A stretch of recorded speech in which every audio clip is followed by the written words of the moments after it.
Assalamualaikum warahmatullahi wabarakatuh. A'udzu billahi minasyaitonir rajim. Bismillahirrahmanirrahim. Walanuziqannahum, dan niscaya mengicipkan sungguh aku Allahum pada mereka, minal azabil adna, dari siksaan yang dekat, dunal azabil akbari, selain siksa yang lebih besar, yaitu siksa akhirat atau siksa neraka. Kalau azabil adna, siksaan yang dekat, maksudnya siksa di dunia.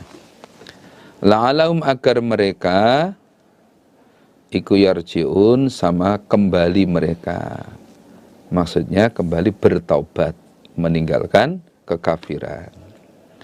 Pada ayat sebelumnya diterangkan bahwa orang-orang yang fasik, orang-orang yang tidak taat, tempat mereka adalah di neraka. Itu di akhirat nanti. Kemudian Allah menjelaskan walanuziqannahum minal azabil adna dunal azabil akbar. Selain mereka diberi siksaan yang lebih besar, yaitu siksa neraka, Allah juga memberi siksaan yang dekat, yaitu siksaan di dunia. Contohnya mereka kalah dalam perang Badar, maupun siksaan yang lain, termasuk larang pangan dan sebagainya. Nah, harapannya apa? La'allahum yarjiun, ketika di dunia diberi peringatan kalah dalam perang Badar, diberi siksaan, larang pangan dan sebagainya, itu agar mereka itu mau tobat, meninggalkan kekufurannya untuk hijrah iman kepada Allah dan Rasulnya.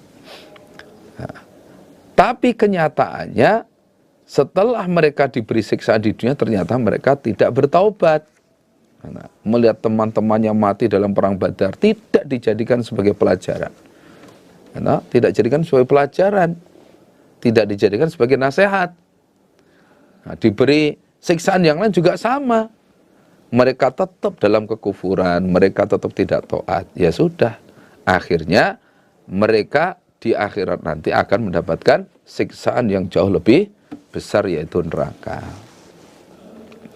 Waman, dan siapakah azlamu, yang lebih aniaya, mimman, daripada orang, dzukira, yang diingatkan dia, bi ayati rabbi, dengan beberapa ayat Tuhannya,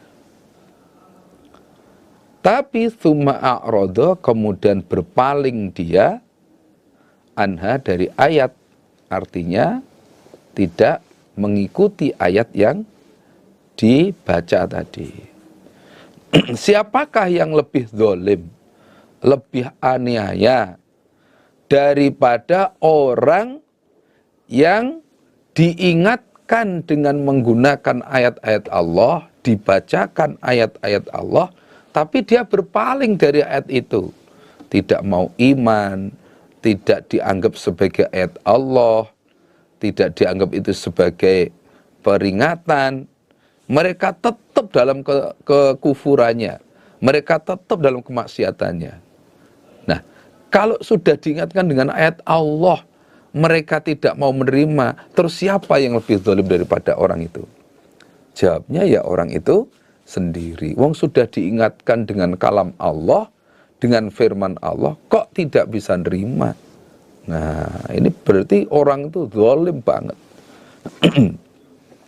Inna, sesungguhnya aku Allah, minal mujrimin, dari orang-orang yang berdosa, iku muntakimun, zat yang menyiksa semua.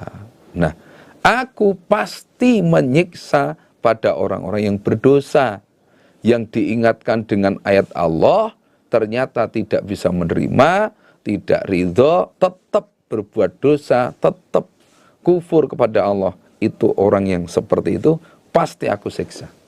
Nah, ada kalanya disiksa Di dunia, di akhirat juga disiksa. Ada kalanya di dunia selamat, tapi di akhirat pasti disiksa oleh Allah. Nggak ada yang lepas dari siksaan Allah. Nah, itu. Kalau sudah kufur, maksiat, pasti Allah akan menjatuhkan siksa. Walaqad ataina, dan niscaya sungguh telah memberi aku Allah Musa, pada Nabi Musa, al-kitaba, pada kitab Taurat. Fala takun, maka jangan ada kamu Muhammad iku fi miryatin, di dalam keraguan-raguan, min liqaihi, dari ketemu Nabi Musa.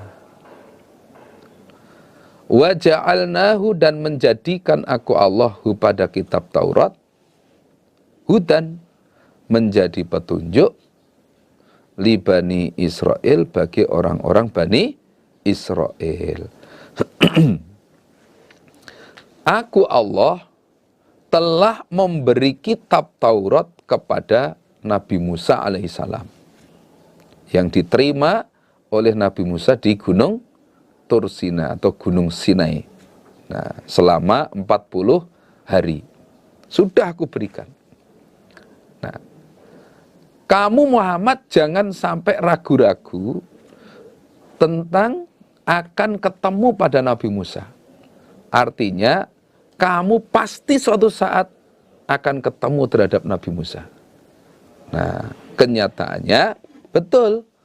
Ketika Nabi Muhammad dimi'rajkan oleh Allah, naik ke langit, Nabi Muhammad ketemu dengan Nabi Musa di langit ke-6 dalam keadaan, kalau dalam hadis Bukhari, Muslim itu disebutkan, ra'aitu lailata usriya bi Musa rajulan Adam tuwalan ja'dan ka'annahu min rijali syanu'ah. Pada waktu saya dimi'rajkan, dinaikkan ke langit sana, saya ketemu Nabi Musa. Nabi Musa itu seorang laki-laki yang kulitnya merah, kemudian tinggi, rambutnya keriting. Nah, rambutnya keriting. Seperti orang Sanu'ah. Nah, itu ternyata betul Nabi Muhammad ketemu dengan Nabi Musa di langit ke-6, termasuk yang memberi saran kepada Nabi Muhammad untuk naik ke atas, minta keringanan bab kewajiban sholat. Nah, itu yang tadinya 50 menjadi dikurangi 5, ada yang riwayat dikurangi separuh dan sebagainya, akhirnya menjadi 5 kali sholat itu. Itu termasuk usulan dari Nabi Musa alaihissalam kepada Nabi Muhammad. Wa ja'alnahu hudal li Bani Israel, dan aku menjadikan kitab Taurat yang telah aku berikan kepada Musa itu sebagai petunjuk khusus untuk orang-orang Bani Israel. Nah, kalau sekarang ya nggak berlaku, karena Taurat itu untuk orang-orang Bani Israel. Nah, kita sekarang petunjuknya adalah lewat Al-Quran. Wa ja'alna, dan menjadikan aku Allah minhum, sebagian dari mereka, orang-orang Bani Israel, aku jadikan a'immatan, pada beberapa pemimpin. Nah, menjadi pemimpin. Yahduna, yang menunjukkan mereka, menunjukkan pada orang lain, bi amrina, dengan perkaraku Allah, yang sudah tertulis di dalam Taurat, beberapa syariat, hukum-hukum. Lama sobaru, ketika bersabar mereka pemimpin. Wakanu, dan ada mereka pemimpin, bi ayatina, dengan ayat-ayatku Allah, iku yukinun, sama yakin mereka. Nah, sebagian dari orang-orang Bani Israel itu aku jadikan pemimpin, menjadi ulama, menjadi pemimpin, ada yang jadi nabi. Nah, yang menunjukkan manusia yang lain terhadap perkaraku yang sudah tertulis di dalam kitab Taurat. Beberapa syariat agama, hukum-hukum. Allah menjadikan mereka pemimpin lama sobaru, ketika mereka bersabar. Bersabar menetapi kitab Tauratnya itu. Menjalani perintah, mereka sabar. Menjauhi larangan, mereka sabar. Tidak terpengaruh dunia. Dan sabar terhadap musibah, cobaan. Nah, karena sudah teruji, oleh Allah, mereka dijadikan pemimpin. Nah, ini menunjukkan bahwa orang-orang yang bisa mengamalkan isi kitab, itu oleh Allah diangkat derajatnya. Di dunia itu diangkat derajatnya. Umpama sekarang orang itu konsisten di dalam menetapi Quran dan Sunnah, Quran dan hadis, itu oleh Allah diangkat derajatnya. Gitu. Wa kanu bi ayatina yuqinun, di samping mereka sabar, mereka itu juga yakin terhadap ayat-ayatku. Ayat-ayat sudah tercantum dalam Taurat, wah, mereka yakini. Nah, karena kesabaran mereka, keyakinan mereka terhadap kitab Taurat, maka mereka aku jadikan pemimpin, pemimpin umat Bani Israel. Ada yang jadi ulama, ada yang jadi pemimpin, ada yang jadi nabi, dan sebagainya. Nah, Inna rabbaka, sesungguhnya Tuhanmu Muhammad, huwa, dia Allah, iku yafsilu, akan memisahkan siapa Allah.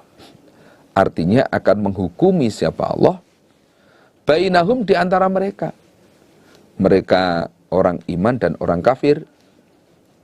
Yaumal kiamah, di hari kiamat. Fima, di dalam urusan apa-apa. Kanu, yang telah ada mereka. Fihi, di dalam ma. Iku yakhtalifun, sama berselisih mereka. Yaitu urusan agama.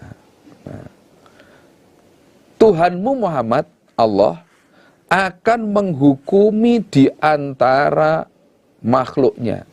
Antara orang iman dengan orang-orang kafir, besok akan dihukumi oleh Allah tentang urusan agama yang mereka perselisihkan waktu di dunia. Semua ngaku benar, golongan ini ngaku benar, golongan itu ngaku benar. Nggak ada yang ngaku salah, nggak ada. Semua mengaku benar dalam urusan agama. Nah, itu nanti akan dihukumi oleh Allah besok hari kiamat. Siapa yang benar? Nah, itu. Nah, sebelum dihukumi oleh Allah, kita usaha mencari kebenaran lewat Quran dan hadis. Karena sudah ada jaminan. Rasulullah SAW sudah memberi jaminan, taraktu fikum amroini lan tadillu ma tamassaktum bihima kitabillah wa sunnati nabiyyih sallallahu alaihi wasallam. Telah aku tinggalkan dua perkara di tengah-tengah kalian, selagi kalian berpegang teguh dua perkara itu, tidak akan sesat selamanya. Yaitu kitabillah wa sunnati nabiyyih. Kitab Allah, Al-Quran, dan sunnahnya Nabi. Kalau kita tetap itu, pasti benarnya. Kita nanti akan dihukum oleh Allah berada di pihak yang benar. Kalau sudah dinyatakan pihak yang benar, pasti masuk surga. Awalam yahdi, adakah belum jelas? Atau awalam yahdi itu awalam yubayyinillah. Apakah Allah belum menjelaskan? Lahum, pada mereka, orang-orang kafir Mekah. Kam, banyak. Ahlakna, telah merusak aku Allah. Min qablihim, dari sebelum mereka, orang-orang kafir Mekah. Merusak minal kurun, pada beberapa golongan. Golongan orang-orang kafir sebelum kafir Mekah. Seperti kaum Ad, kaum Samud, kaumnya Nabi Lut, dan sebagainya. Yamshuna yang berjalan mereka, orang-orang kafir Mekah, fi masakinihim di dalam beberapa tempat mereka. Artinya bekas desa mereka. Inna fi dzalika sesungguhnya di dalam demikian itu opola ayatin ayat. Afala yasma'un, adakah maka tidak mendengar mereka orang-orang kafir Mekah? Nah, Allah apa belum menjelaskan pada mereka? Atau awalam yahdi itu apakah belum jelas bagi mereka bahwa telah banyak golongan-golongan kafir sebelum mereka telah aku rusak. Telah aku rusak. Nah, apa belum jelas? Golongan orang-orang kafir zaman dulu telah aku rusak sebab kekafiran mereka. Sebab mereka mendustakan Rasulnya, gak percaya pada utusan Allah, gak percaya dengan Allah. Nah, akhirnya aku rusak. Masa mereka belum ngerti? Yamshuna fi masakinihim. Orang-orang kafir Mekah juga telah berjalan di bekas desa-desa mereka itu. Ketika mereka berdagang ke tanah Syam, pasti melewati bekas desanya Nabi Lot, bekas desanya Nabi Soleh. Mereka lewat. Mereka tahu jelas bagaimana kerusakan yang ada di desa situ. Bagaimana kondisinya. Hancur, tidak ada sisa, tidak ada yang tersisa dari kaum yang dulu itu. Nggak ada yang tersisa. Mereka sudah tahu itu. Inna fi dzalika la ayatin. Itu semua jadi ayat. Jadi ayat yang bisa menjadi nasihat bagi mereka. Mestinya begitu. Oh, ternyata orang-orang yang kufur kepada Allah ternyata disiksa. Meskipun mereka fisiknya kuat, kekayaannya melimpah, karena kufur oleh Allah disiksa dan mereka tidak bisa menolak siksaan itu. Loh, mestinya itu sebagai ayat. Nah, afala yasma'un, adakah mereka tidak mendengar tentang cerita itu? Tentunya kan sudah. Wong itu cerita yang sangat tenar kok. Nah, sangat tenar. Nah, mereka sudah mendengar tentang kabar itu, sudah mendengar. Nah, tapi kenyataannya mereka tetap tidak mau iman. Padahal sudah melihat langsung bekas desanya, sudah dengar ceritanya apa. Kok sampai Allah menjatuhkan siksa itu sebabnya apa? Mereka juga sudah dengar.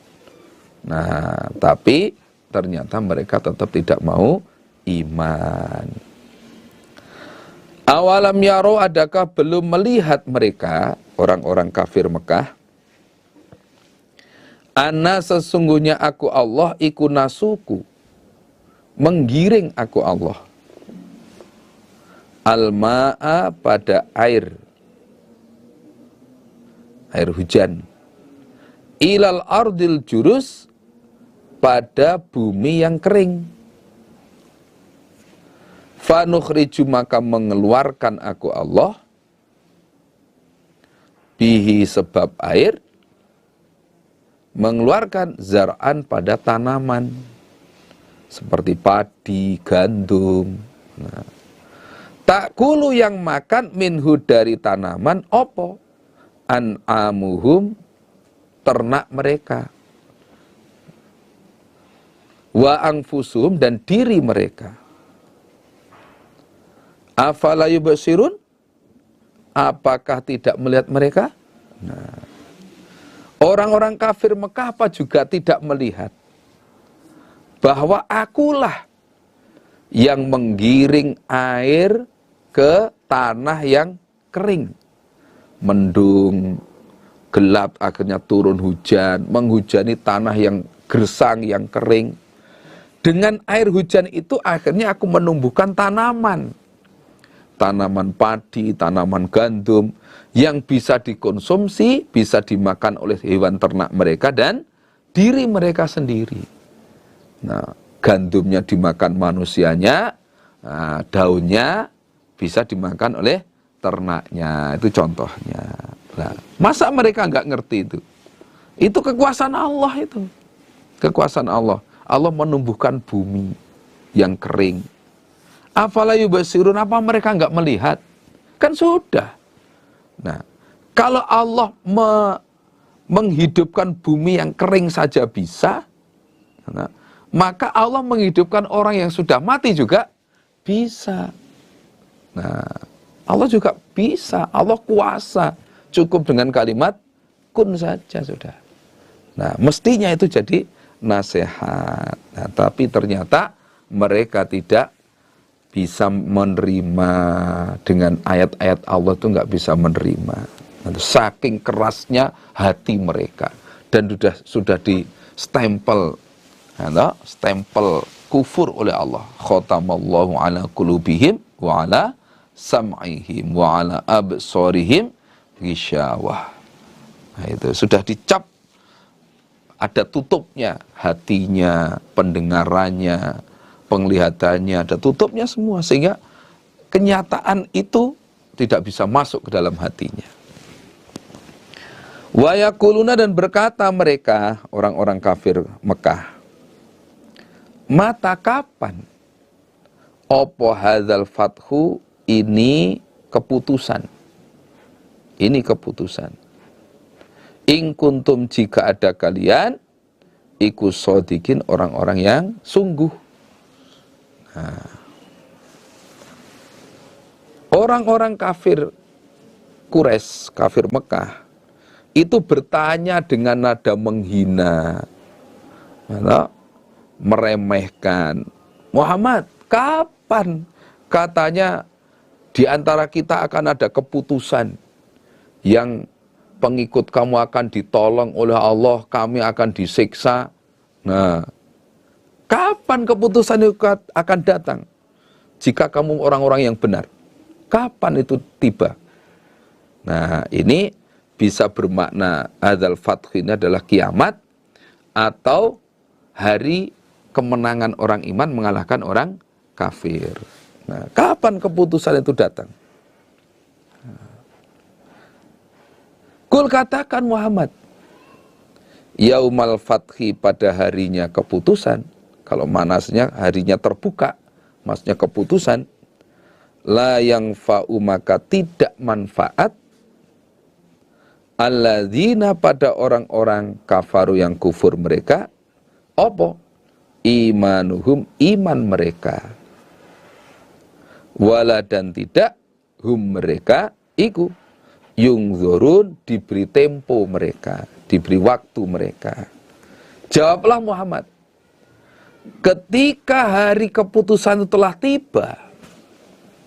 tiba, maka imannya orang-orang kafir tidak ada manfaatnya. Ketika kiamat tiba, ya sudah. Kiamat tiba, mereka menyatakan iman, sudah terlambat. Sudah terlambat. Nggak manfaat. Nah, atau ketika hari keputusan berupa perang menang.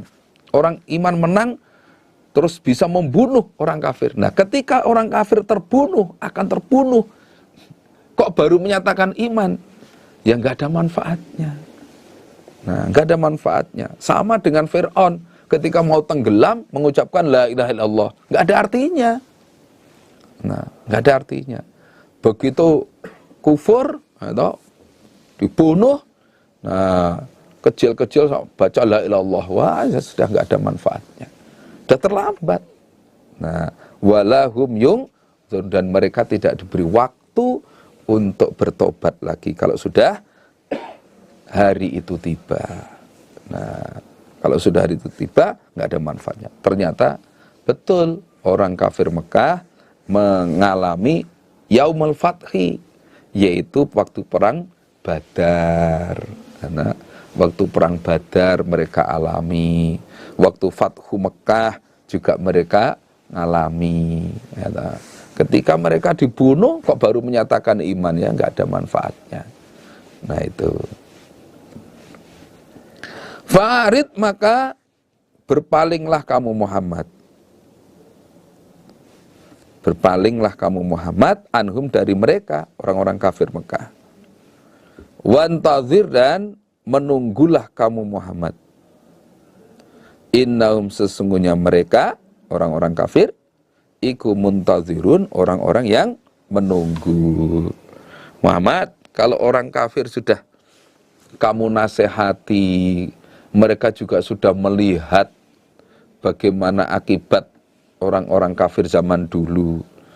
Kok ternyata mereka tetap tidak mau iman Muhammad? Ya sudahlah, nggak usah diurusi lagi lah. Berpalinglah dari mereka. Tunggulah pertolongan dari Allah. Mereka juga menunggu siksaan dari Allah. Nah, sudah tunggu aja, biarkan aja lah mereka. Mansuh, nasihnya, jangan ditunggu Muhammad, perangi saja mereka. Nah, waktu itu oleh Nabi ya diperangi betul. Nah, diperangi betul. Nah, kalau sudah diperangi ya sudah, nggak ada manfaatnya, begitu mati baru menyatakan iman, ya nggak ada gunanya. Bismillahirrahmanirrahim. Ya ayyuhan nabi, wahai Nabi Muhammad, ittaqi, takwalah engkau Allah pada Allah. Wala tuti', dan jangan taat kamu, jangan mengikuti kamu Nabi Muhammad al-kafirin, pada orang-orang kafir, wal munafikin, dan pada orang-orang munafik. Wahai Nabi Muhammad, kamu takwalah kepada Allah. Perintah Allah kerjakan, larangannya supaya dijauhi. Dan kamu jangan mengikuti orang-orang yang kufur, orang-orang yang kafir. Dan juga jangan mengikuti pada orang-orang munafik yang lahiriahnya mengatakan iman, tapi hatinya sebenarnya kafir. Itu jangan diikuti. Ini urusan agama, urusan ibadah, jangan ngikuti orang-orang kafir maupun orang-orang munafik. Kamu harus berpegang teguh pada apa yang difirmankan Allah.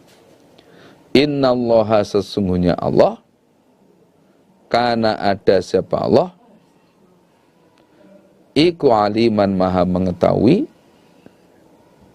hakiman, lagi maha menghukumi. Atau hakiman itu zat yang mempunyai hikmah. Nah, Allah itu maha tahu dan maha menghukumi atau mempunyai hikmah.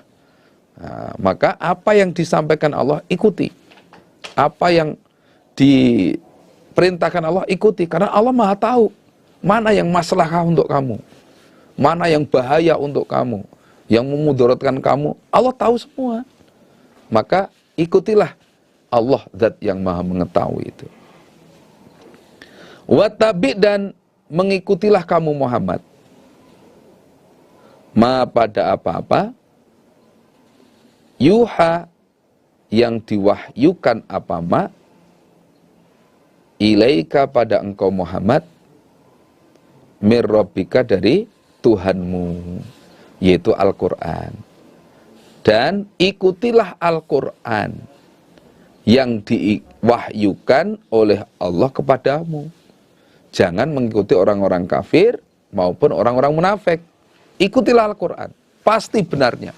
Wa anna hadza sirati mustaqima fattabi'uh. Quran ini adalah jalanku yang benar, maka ikutilah Al-Quran itu, pasti benarnya. Innallaha, sesungguhnya Allah, karena ada siapa Allah, bima, dengan apa-apa, ta'maluna, yang mengerjakan kalian, iku khabiron, maha waspada. Artinya maha tahu, maha tahu. Nah, Allah itu tahu dengan jelas terhadap apa yang kamu kerjakan, pasti tahu. Nah, kamu mengikuti Al-Quran apa tidak, menyelisih Quran apa tidak, Allah itu tahu. Nah, wa tawakal, dan pasrahlah engkau Muhammad, alallahi, atas Allah. Dan setelah ngikuti Al-Quran, nanti hidup kamu bagaimana, serahkan pada Allah. Nah, nanti Allah yang mencukupi. Wa kafa, dan cukup billahi dengan Allah, apanya, wakilan, zat yang dipasrai. Cukup Allah sebagai zat yang dipasrai, maka pasrahlah kepada Allah. Nah, kalau sudah berpegang teguh pada Al-Quran, nanti kehidupan kamu bagaimana, serahkan pada Allah. Lau annakum tawakkaltum ala Allah la razaqakum kama yarzuqut thair taudu khimasan wa taruhu bitana. Seandainya kalian tawakal kepada Allah dengan sebenar-benarnya tawakal, maka Allah akan memberi rezeki kepada kalian sebagaimana Allah memberi rezeki pada burung. Burung itu pagi hari keadaan lapar, sore kembali ke sangkarnya dalam keadaan kenyang. Nah, artinya kalau kamu sudah berpegang teguh kepada Al-Quran, nanti Allah yang akan mencukupi pertolongannya. Gitu. Nah, demikian juga kita. Ini perintah khususnya kepada Nabi Muhammad, tapi umumnya kepada kita semua. Karena kita umat Nabi Muhammad.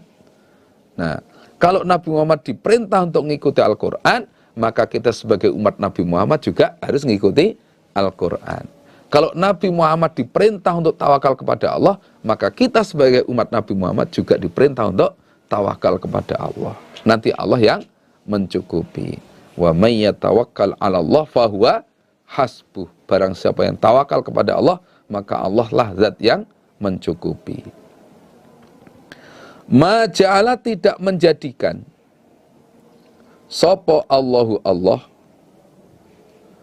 lirajulin, bagi seorang laki-laki, tidak menjadikan min qalbaini, pada dua hati, fi jaufihi, di dalam dadanya rajul.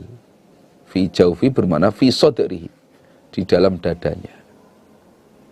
Allah itu tidak memberi seorang laki-laki punya dua hati di dalam dadanya. Gak punya. Ya satu, hatinya satu. Artinya ketika orang itu sudah fokus pada salah satu urusan, pasti dia akan tidak bisa fokus pada yang lain. Dalam satu waktu, ketika sudah fokus pada satu urusan, satu pekerjaan, maka dalam satu waktu itu tidak bisa dicampuri dengan urusan yang lain. Nah, ceritanya, waktu itu ceritanya, ada orang kafir Quraisy namanya Jamil bin Asad. Jamil bin Asad ini mengaku kalau diberi hati dua. Saya itu hati saya dua, mengalahkan Muhammad. Nah, sehingga saya karena punya hati dua, umpama salah satunya lupa, yang lain mengingatkan. Nah, berarti saya lebih pintar daripada Muhammad.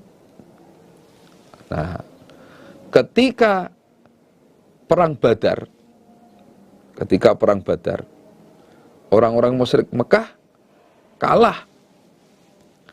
Nah, termasuk Jamil bin Asad ini ikut perang dalam perang Badar itu. Begitu dia kalah, lari sambil bawa sandal, yang satu dibawa pakai tangan, yang satu dipakai. Satu pasang itu, yang satu pakai sandal, yang satu sandalnya lepas dibawa pakai tangan. Ketemulah dengan Abu Sufyan. Waktu Abu Sufyan ya belum masuk Islam.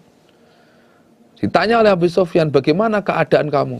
Keadaan pasukan Mekah. Wah, kalah. Kita kalah. Nah, terus Abu Sufyan tanya, lah kenapa kamu kok kaki kamu yang satu pakai sandal, yang satu kamu pegang pakai tangan? Wah, saya lupa. Nah, saya lupa. Saya lari ini saking bingung saya, saking takut saya lari. Nah, sambil bawa sandal, satu dipakai, satu dibawa pakai tangan. Nah, dari situ barulah orang-orang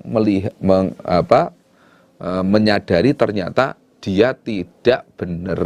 Pengakuannya katanya diberi dua hati itu nggak benar. Hatinya ya tetap satu. Nah, kemudian Allah menurunkan ayat ini juga. Nah, itu menunjukkan bahwa kita itu hati kita satu.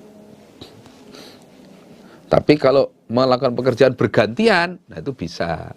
Bergantian bisa. Tapi kalau satu waktu kita melakukan dua pekerjaan sekaligus nanti berhasil semua, nah nggak bisa. Hati kita satu. Wa ma ja'ala, dan tidak menjadikan siapa Allah azwajakum pada istri-istri kalian. Allai, yang atau beberapa perempuan, tudzahiruna, yang sumpah zihar kalian, minhuna, pada istri, tidak dijadikan ummahatikum, pada beberapa ibu kalian. Nah, Allah tidak menjadikan istri yang sudah kamu sumpahi zihar terus betul-betul sebagaimana ibu kandungmu, itu tidak. Istri tetap istri, walaupun sudah disumpahi zihar. Sumpah zihar itu adalah sumpah kepada istri, sumpahnya suami kepada istri, menganggap istrinya itu sebagaimana ibunya. Nah, wallah anti alayya haramun, anti kadzohri ummi. Nah, demi Allah, kamu itu bagiku haram. Kamu sebagaimana punggungnya ibuku. Nah, engkau sebagaimana ibuku. Nah, kalau sudah begitu anggapannya, berarti istri itu hukumnya sama dengan ibu. Haram untuk dikumpuli. Nah, itu tidak. Kalau kamu punya pendapat istri yang sudah disumpahi zihar itu sama dengan ibu kamu, itu salah. Istri tetap istri, jadi tetap boleh dikumpuli. Nah, tetap boleh dikumpuli, dijima boleh, tapi syaratnya membayar kafaroh. Itu seperti yang tertulis di dalam surat Mujadalah itu ayat 3 sampai 4. Yaitu kafarohnya memerdekakan budak, atau kalau tidak mampu ya memberi makan, puasa 2 bulan berturut-turut, atau kalau tidak mampu ya memberi makan 60 orang miskin. Surat Mujadalah ayat 3 sampai 4. Ini terjadi dulu pada Aus bin Somit. Sahabat Aus bin Somit itu sumpah zihar kepada istrinya yang bernama Haulah bintu Sa'labah. Haulah bintu Sa'labah. Nah, perasaan Aus bin Somit, karena dia sudah sumpah zihar kepada istrinya, maka dia anggap istri itu sudah nggak boleh dikumpuli lagi. Nah, akhirnya singkat cerita turunlah ayat ini. Jadi istri tetap istri, tidak bisa hukumnya sebagai ibu. Wa ma ja'ala, dan tidak menjadikan siapa Allah ad'iyaakum, pada beberapa anak angkat kalian, tidak dijadikan abnaakum, pada anak-anak kalian. Dan Allah tidak menjadikan anak angkatmu itu sebagai anak kandungmu, itu tidak. Anak angkat statusnya tetap sebagai anak angkat. Ya tidak bisa mewaris, tidak bisa diwaris. Itu kalau anak angkat seperti itu, nggak sama. Nggak bisa anak angkat dianggap sebagai anak kandung, itu nggak bisa. Dzalikum, demikian itu semua, termasuk nganggap istri yang disumpahi zihar sama dengan ibunya, atau anak angkat sama dengan anak kandung. Iku qaulukum, ucapan kalian, biafwahikum, dengan beberapa mulut kalian. Itu ucapan kamu itu, bukan ketentuan dari Allah itu. Nah, itu ucapan kamu sendiri, pendapat kamu sendiri. Wallahu, Allah iku yakulu, berfirman siapa Allah, al-haqqa, pada yang hak. Sementara Allah itu firmannya pasti benar. Kalau Allah mengatakan istri tetap istri, ya hukumnya tetap istri. Anak angkat tetap anak angkat, tidak bisa dikatakan sebagai anak kandung. Itu haknya begitu. Wa huwa, dan Allah iku yahdi, menunjukkan siapa Allah, as-sabila, pada jalan yang benar. Nah, Allah juga zat yang menunjukkan jalan yang benar. Kalau Allah sudah mengatakan seperti itu, ya harus kita ikuti, karena memang benernya begitu. Nah, ud'uhum, memanggillah kalian, hum, pada mereka anak angkat, li'abaihim, bagi bapak-bapak mereka. Artinya, panggillah anak angkatmu itu dinasabkan sesuai dengan bapaknya. Jadi panggillah anak angkat itu dengan dinisbatkan kepada bapak kandungnya. Nah, seperti Nabi Muhammad punya anak angkat namanya Zaid. Nah, Zaid itu bapak aslinya adalah Harithah. Nah, oleh para sahabat, Zaid itu dipanggil Zaid bin Muhammad. Nah, Zaid bin Muhammad. Nah, itu nggak boleh. Nggak boleh. Anak angkat tetap anak angkat. Panggillah sesuai dengan bapaknya. Ya Zaid ibnu Muhammad. Lah itu nggak boleh. Harus kamu sesuaikan dengan bapak kandungnya. Ya Zaid ibnu Harithah. Nah itu. Huwa, itu panggilan, memanggil sesuai dengan bapaknya. Iku akok satu, lebih adil. Artinya lebih benar, indallah, bagi Allah. Kamu memanggil sesuai dengan nama bapaknya, itu lebih benar bagi Allah. Nah, karena memang bapaknya dia. Nah, kalau bapak angkat itu berarti bukan bapak kandung. Nah, maka dari sini bisa kita ambil pelajaran bahwa anak angkat itu hukumnya tetap anak angkat. Walaupun diramut sejak bayi sekalipun, tetap itu anak angkat, tidak bisa dikatakan sebagai anak kandung. Nah, sehingga kalau itu anak angkat itu laki-laki, maka dengan ibu angkatnya ya tidak mahram. Nanti kalau udah besar nggak mahram. Nah, nggak boleh lihat auratnya dan sebagainya. Kalau anak angkat itu perempuan, ya dengan bapak angkatnya itu, maka juga sama. Nggak boleh, nanti setelah besar nggak boleh lihat auratnya, nggak boleh. Nah, anak angkat tetap anak angkat. Fa'ilam ta'lamu, maka jika tidak mengetahui kalian, aba'ahum, pada bapak-bapak mereka,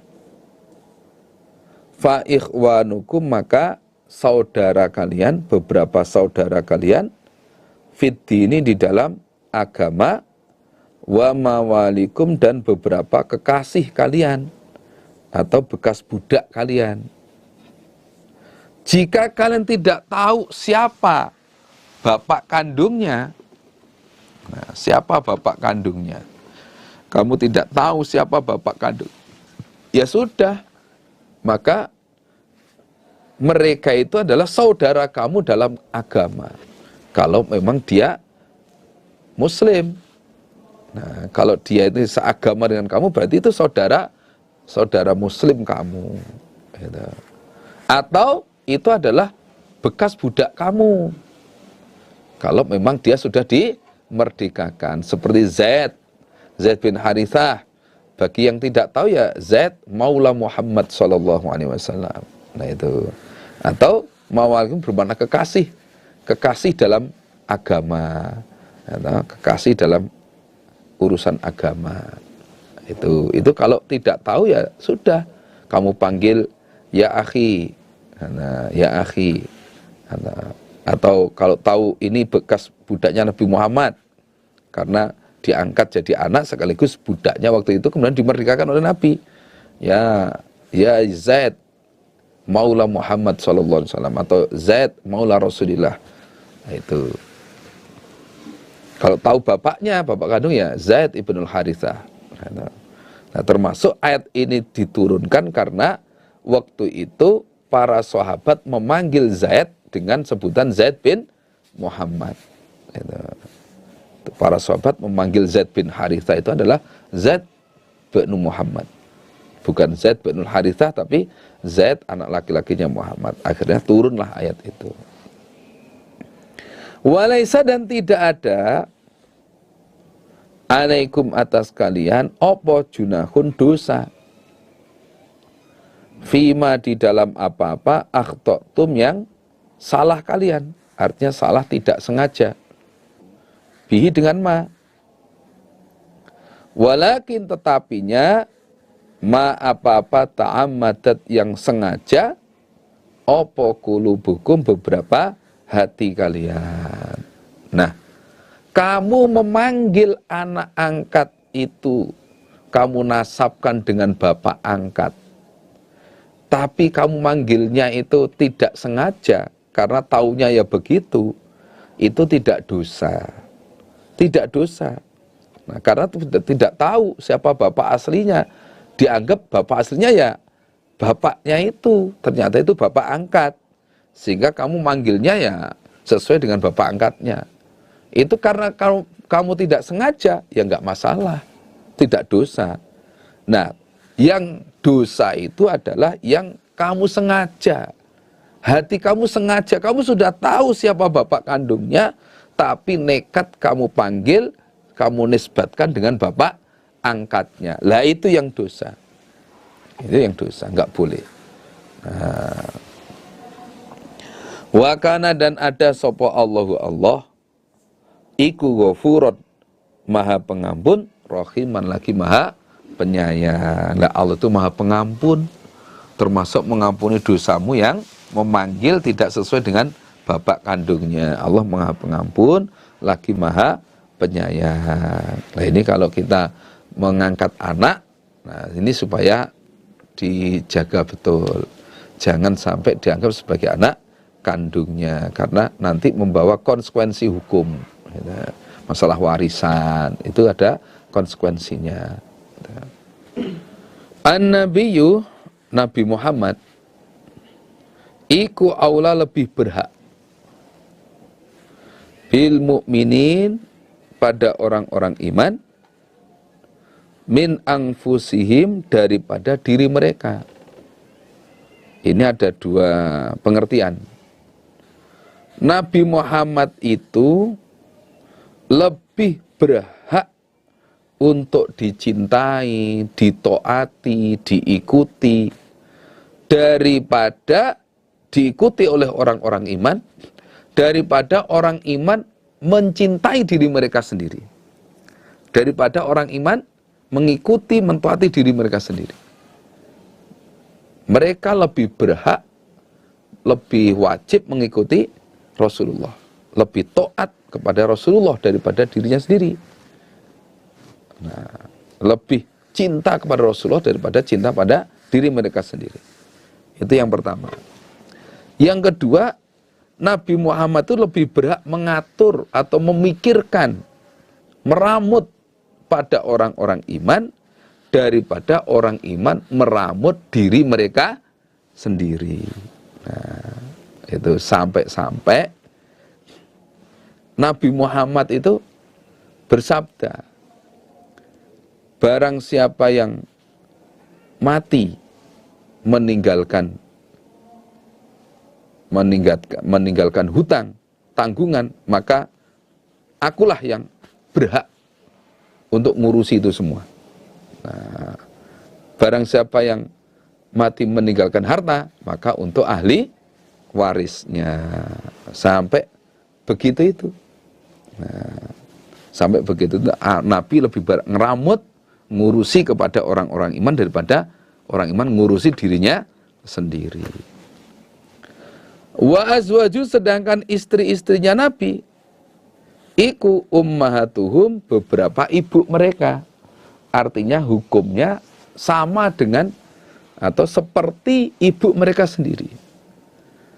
Istrinya Nabi Muhammad, istri-istrinya Nabi Muhammad itu sebagaimana istri mereka orang iman. Artinya di mana? Di mana? Ini di dalam keharuman untuk menikahi, termasuk di dalam menghormati. Nah itu nggak boleh setelah Nabi wafat terus orang iman menikahi Aisyah radhiyallahu anha, nggak boleh. Menikahi Ibu Hafsah, Ibu Maimunah, nggak boleh. Haram hukumnya, karena sama dengan ibunya sendiri. Demikian juga dalam menghormati juga sama dengan menghormati ibu mereka sendiri. Wa ulul arham, sedangkan orang-orang yang mempunyai famili, ba'duhum, sebagian mereka, iku aula, lebih berhak mewaris, biba'din, dengan sebagian yang lain, fi kitabillah, di dalam kitab Allah, Lauhil Mahfud atau Al-Quran, minal mu'minin, daripada orang-orang iman, yaitu orang Ansor, wal muhajirin, dan daripada orang-orang muhajir. Illa, kecuali antaf'alu, jika berbuat kalian, ila auliyaikum, pada beberapa kekasih kalian, ma'rufan, pada perbuatan yang baik, yaitu maksudnya wasiat, memberi wasiat. Nah, orang-orang yang masih ada hubungan famili satu dengan yang lain itu lebih berhak mewaris karena masih ada hubungan famili, gitu. Lebih berhak mewaris, dan itu sudah tercantum di dalam Lauhil Mahfud atau dalam Al-Quran. Antara famili satu dengan famili yang lain itu bisa mewaris, lebih berhak mewaris daripada orang Ansor maupun orang Muhajir, gitu. Sama-sama orang iman. Nah, yang satu meninggal, salah satu meninggal, maka yang berhak mewaris ya keluarganya itu, familinya dia. Nah, orang Muhajir, orang Ansor yang tidak ada hubungan famili tidak punya hak untuk mewaris. Nah, kecuali antaf'alu ila auliyaikum ma'rufa, kecuali kalau kalian itu berbuat baik pada kekasih kalian, boleh, yaitu wasiat. Walaupun bukan familinya, diwasiati boleh. Nanti kalau saya mati, nah 1/3 harta saya untuk si fulan itu. Padahal nggak ada hubungan famili, itu boleh. Tapi maksimal 1/3. Yang boleh diwasiatkan itu maksimal 1/3 harta. Jangan sampai lebih. Kasihan ahli warisnya nanti sedikit yang diwaris. Karena telah ada apa zalika, demikian itu yang di atas tadi, fil kitabi, di dalam kitab Lauhil Mahfud atau Al-Quran, iku masturun, telah tertulis. Nah, seperti itu sudah tertulis di Lauhil Mahfud sana atau dalam Al-Quran. Itu bagaimana aturan warisan, bagaimana aturan wasiat, sudah tertulis semua. Itu termasuk Nabi itu lebih berhak mengatur, ngeramut pada orang iman, atau lebih berhak ditaati oleh orang iman daripada diri mereka sendiri. Itu sudah tertulis di dalam kitab sana, di dalam Lauhil Mahfud maupun Al-Quran. Kalau Al-Quran urusan waris ya surat An-Nisa itu ayat 11, 12 dan 176. Wa'id, dan ketika itu ceritakan Muhammad pada kaummu, ketika itu akhadna, mengambil aku Allah, minan nabiyyina, dari beberapa nabi, mitsaqahum pada janji mereka, wa minka dan dari engkau Muhammad,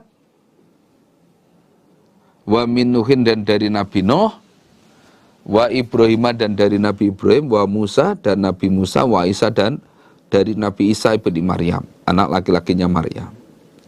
Ceritakan Muhammad kepada kaummu, ketika itu aku mengambil janji pada para nabi, juga kepadamu Muhammad, kepada Nabi Nuh, Nabi Ibrahim, Nabi Musa, Nabi Isa. Nah, ini termasuk rasul-rasul yang tergolong ulul azmi. Nah, rasul-rasul yang tergolong ulul azmi, rasul yang punya ketetapan, kesabaran, kekuatan iman dan sebagainya. Nah, apa janjinya? Oleh Allah dijanji sanggup menyampaikan risalah Allah, sanggup sabar di dalam perjuangan menyampaikan risalah Allah. Itu sudah dijanji oleh Allah. Nah, sudah dijanji oleh Allah. Wa akhadna dan mengambil aku Allah minhum dari mereka para nabi mitsaqan pada janji ghalidhan yang kuat. Mereka aku janji dengan janji yang kuat, harus dilaksanakan betul. Menyampaikan risalah Allah harus ditetepi, harus dilaksanakan betul. Jangan mundur karena dicaci maki. Jangan mundur karena menghadapi cobaan. Jangan, harus disampaikan risalah Allah itu. Nah, itu sudah dijanji. Nah, lias Allah supaya bertanya siapa Allah. As-shadiqin pada orang-orang yang sungguh, yaitu para nabi tadi, an sidqihim tentang kesungguhan mereka. Nah, adanya Allah itu mengambil janji mereka, itu Allah nanti ingin mengurus kesungguhan mereka di dalam menetapi janji mereka menyampaikan risalah Allah itu. Nanti akan diurus oleh Allah. Nah, pertanggungjawaban sebagai Rasul menyampaikan risalah Allah sampai di mana? Itu Allah akan bertanya. Nabi, para nabi saja dijanji seperti itu. Nah, berarti termasuk kita dulu juga sama dijanji oleh Allah. Sanggup iman, sanggup taat. Wa ada dan menyiapkan siapa Allah lil kafirin untuk orang-orang yang kafir, yaitu orang-orang yang mendustakan Rasul. Aku siapkan, Allah menyiapkan adzaban pada siksaan aliman yang pedih. Nah, Allah menyiapkan siksaan yang pedih bagi orang-orang yang kufur, yang mendustakan Rasul. Nah, itu. Kalau kita nggak mau mengikuti Nabi Muhammad juga sama, akan disiapkan neraka yang panas, neraka yang menyakitkan itu. Ya ayyuhalladzina amanu, wahai orang-orang yang beriman, uzkuru, ingatlah kalian nikmat Allah, pada nikmat Allah alaikum, atas kalian, yaitu nikmat yang diberikan Allah pada waktu perang Khandaq atau perang Ahzab. Ketika itu ja'atkum, datangkum pada kalian sopo junudun, beberapa bala kafir, bala tentara kafir. Fa arsalna, maka mengutus aku Allah alaihim, atas mereka, rihan pada angin, wa junudan dan pada beberapa bala tentara, lam tarauha yang tidak melihat kalian pada bala tentara, yaitu para malaikat.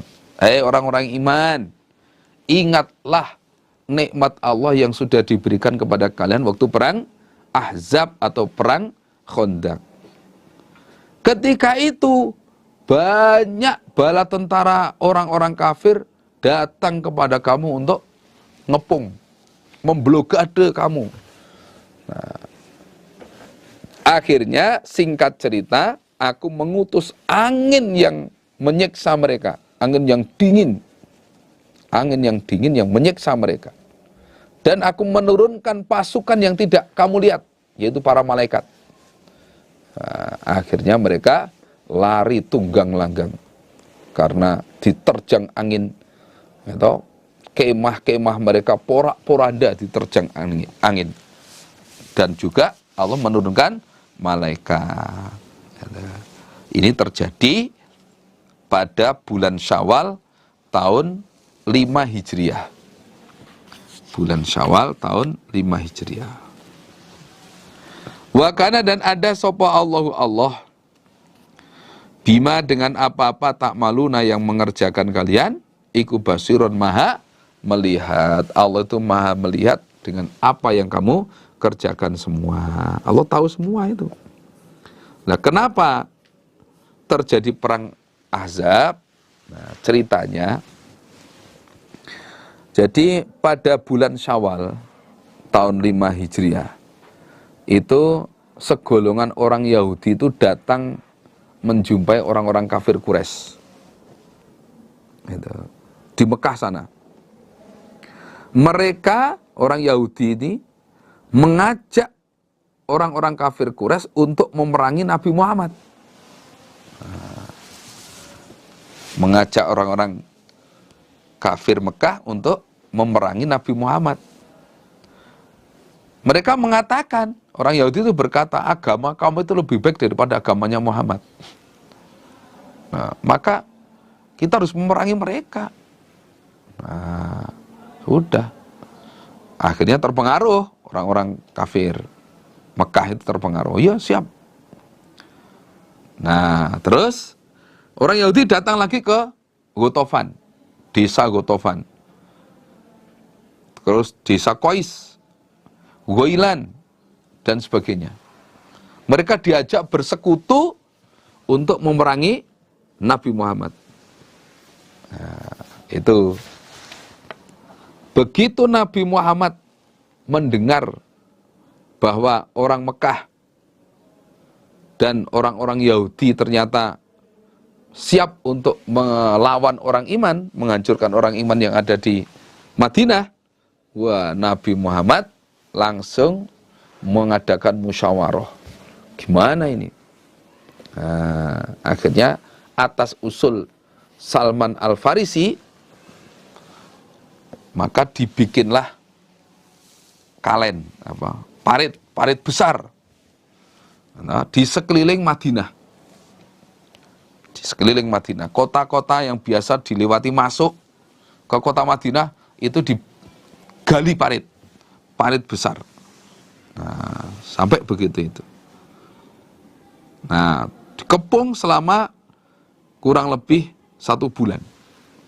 Orang iman yang di Madinah dikepung oleh orang-orang kafir Quraisy selama kurang lebih 1 bulan. Diblokade. Nggak bisa keluar, umpama sekarang di lockdown. Nah, sekarang itu di lockdown. Nggak bisa kemana-mana sudah. Nah, Nabi Muhammad membuat parit gitu, atas usulan dari atas Madinah. Dari atas Madinah. Yaitu dari arah dari arah atasnya Madinah. Yang datang waktu itu adalah Gotofan, orang-orang Gotofan, kemudian penduduk Najd, kemudian orang-orang Hawazin, dan orang-orang Bani Nadir. Nah, jadi orang-orang Gotofan, orang-orang Najd, kemudian orang-orang Hawazin dan Bani Nadir. Itu datang dari atasnya Madinah, wilayah atasnya Madinah. Wa min asfala, dan dari yang lebih bawah minkum dari kalian. Dan ada juga yang bala tentara kafir itu datang dari bawahnya Madinah, yaitu dari arah Mekah. Yaitu orang-orang kafir Quraisy, itu orang-orang kafir Quraisy, kemudian orang-orang Yahudi Bani Quraidah itu ikut menyerang dari bawah. Wes pokoknya dari atas dari bawah dikepung semua. Dan ketika itu zagot menyimpang opo al-abasoru beberapa mata. Wa balagot, dan telah sampai Opo al-qulubu beberapa hati, sampai al-hanajiro pada beberapa tenggorokan. Saking takutnya, bingungnya itu sampai, wah, mata itu nggak bisa fokus. Mata itu nyimpang, wes. Kemudian hati itu udah yang dipikir macam-macam itu. Nah, soalnya saking takutnya, saking bingungnya, dari sembarang arah dikepung oleh orang-orang kafir.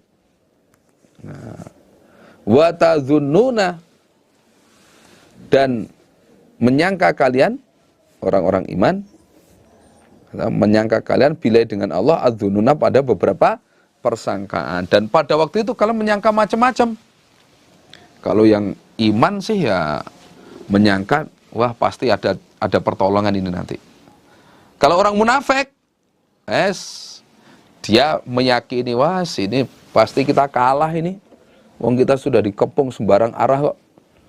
Nah itu ada yang meyakini Allah akan memberikan pertolongan. Ada orang munafik akan punya persangkaan bahwa Allah tidak mungkin menolong. Wah kita sudah nggak ada pertolongan lagi nih kita ini. Nah, persangkaan kamu macam-macam. Karena waktu itu ya panik, di mana orang kafir itu setelah datang itu ternyata bala tentaranya berjumlah 12.000 orang. Sementara orang iman waktu itu 3.000 orang. 3.000 musuh 12.000. Berarti 1 banding 4. 1 banding 4. 3 lawan 12. Nah, 12.000. Wah, luar biasa. Sehingga orang iman ya persangkaannya macam-macam. Takut, bingung. Wah, nanti gimana ini? Istri saya nanti gimana? Siapa yang rambut? Wah, pokoknya bingung waktu itu. Hunalika di situ ibtulia dicoba sapa al mukminun, orang-orang yang beriman. Nah, disitulah orang iman dicoba bagaimana keimanannya, bagaimana kefahaman agamanya, dicoba betul oleh Allah. Nah, wazulzilu, dan digonjang-ganjing mereka, zilzalan dengan gonjang-ganjing, syadidan yang berat. Dan orang iman itu, wah pada saat itu keadaan goncang, wis. Madinah itu goncang ya, gimana? Nggak ada bahan makan masuk, nah, mau jual ya nggak bisa, jual tanah ya nggak bisa, dikepung oleh orang musyrik. Udah pokoknya wis di lockdown itu sudah. Nah kayak di lockdown itu, mereka keadaannya bingung, mereka digonjang-ganjing seperti itu. Nah, tiba-tiba Allah mendatangkan pertolongan. Setelah 1 bulan dikepung, tiba-tiba mereka diporak-porandakan oleh angin besar. Nah itu karena tawakalnya kepada Allah, Allah memberikan pertolongan. Itu. Moga-moga Allah paring barokah. Orang iman mendapat cobaan yang besar pada waktu perang Ahzab itu. Ya lapar, ya takut, ya bingung, ya dingin, awalnya pas dingin. Nah, dan digonjang-ganjing, wis keadaan tidak kondusif, tidak enak, dikepung oleh musuh dari berbagai arah. Alhamdulillah, jazakumullahu khairan. Demikian pengajian yang bisa saya sampaikan pada saat ini. Insya Allah nanti akan kita teruskan di sesi berikutnya. Untuk itu jangan sampai bosan untuk tetap mengaji, dan semoga apa yang kita kaji Allah paling menjadi ilmu yang manfaat dan barokah. Ada kekurangannya, kata-kata yang tidak berkenan, kami mohon maaf yang sebesar-besarnya. Akhirul kalam, wassalamualaikum warahmatullahi wabarakatuh.